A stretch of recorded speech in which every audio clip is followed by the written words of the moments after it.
Please believe me, people, this is an important video, but I'm sorry about the music. I have to put something in to prove to you that the animal is running. You can clearly hear it's running. And I promise you I will not make no changes to anything. Anything on here I'm on about. Now then, that's the voltage that I'm running this EL84 on. This is, for those that don't know, this is CD MIDI disc going straight into preamps, driving the grid of this EL84 single-endedly, right? And it's running there, or idling, whatever you want to call it, about 35 mil, 34 mil, but about 236. Right, now I'm going to turn it off because I don't want it to get red hot, you see.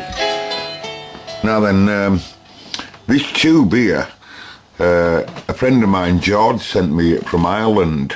He sent me a few tubes all at the same time, and this is an EL84, and you can clearly see it looks a bit like it's been getting red hot.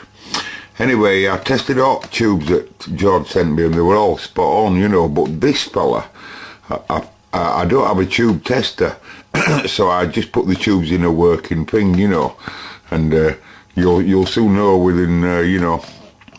Anyway, I put this EL84, if anyone remembers, in an old radio, and I noticed it was red plating, what they call red plating. And I spoke to a few of my friends, you know, and some of them had never even heard of this red plating, but I've read about it, you know. But anyway, I saw it glowing like red, like, and I also noticed that when I knew that was serious, so I removed it. But I noticed that on removing it, it was red hot.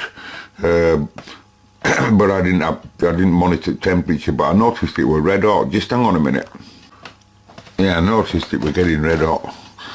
Right, so I didn't think too much about it. I just wrapped it up, put it in a bag, wrapped it up in paper, and wrote on red plate, spelt wrong. That's beside the point. The point is, while this test bed's set up here, I thought, let's just have a look. I'd like to know whether it draws lots of current, right? Now then, what I'm going to do for this test, I'm going to leave the audio and all the voltage. All you need to know, sorry lads, is all, ladies and gents, is all the voltage, everything here. I haven't touched anything. Everything's the same input and everything. I'm just going to switch it back on again with this tubing. But we'll monitor this, and we'll also have an audio input going in exactly as it's coming up.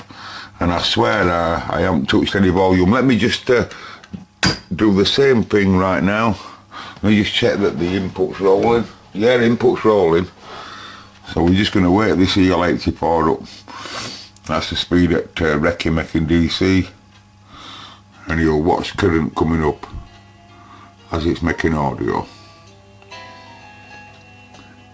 It's about 200 and, yeah, it's coming down here.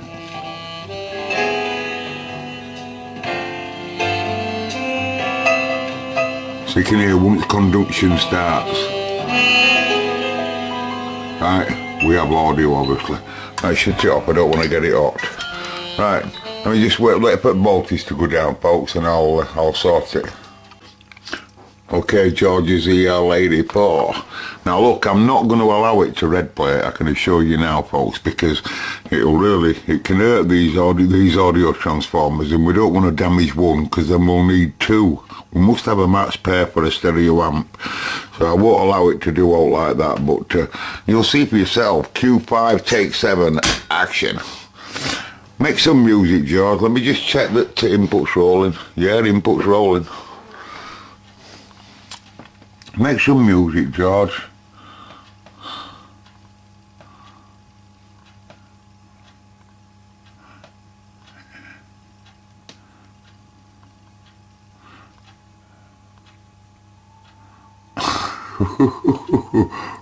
Whoa, down to 60. Whoa.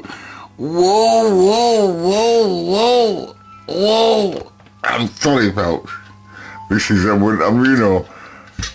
Anyway, I can assure you, folks, she's upset. She's upset. She's upset, love. Ladies and gentlemen, this is not good. It's not good for the EL84's life here at the Cobra Mans. But please be aware, for anyone out there, if you see one of your tubes red plating, turn it off.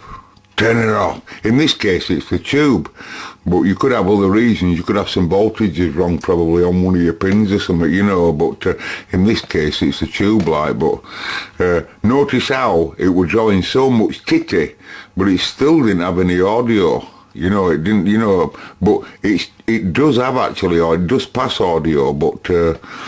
You have to bring its voltage down. If I get its voltage running at about 160 HT, I can get it to produce some audio, but it's very choppy and distorted. So anyway, I hope you like that. Goodbye. Hey folks, while I'm moving around and tidying up, I'll just let you look at one of those. I'll show you it in some more videos if you want me to in future. But this is, excuse me, this is one of the finest British domestic semi-professional reel-to-reel that we made in England, made by Ferrograph. And I just think they're an outstanding machine, absolutely, the ugly as ugly can be. I've always thought that they're really ugly, but you know, the audio quality is absolutely first class. There's not one transistor in this machine, folks.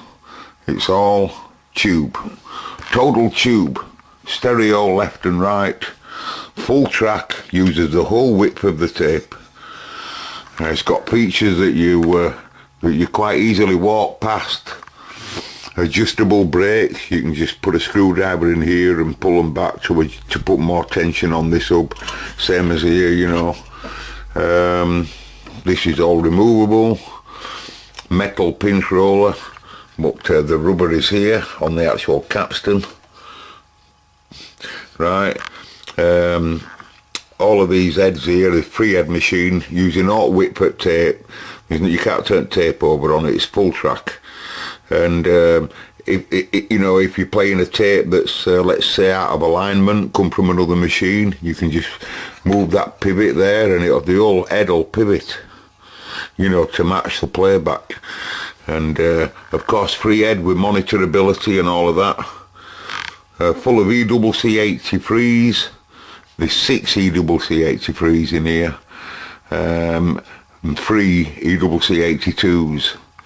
And I can't remember what other tubes are, I can't remember, but if you've got an head problem, by the way, you can just unscrew them, head shell comes off and the head unplugs.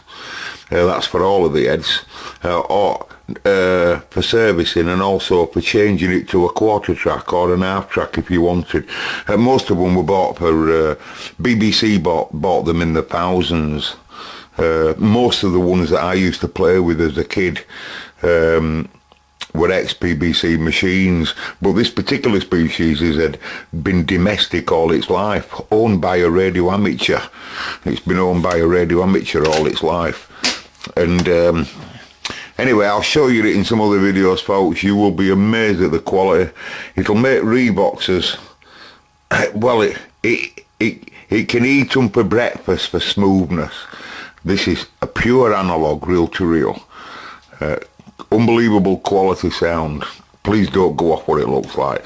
You can just unscrew those here, unscrew those and lift the whole thing up and get straight in for servicing and all that. It's a marvellous, marvellous thing.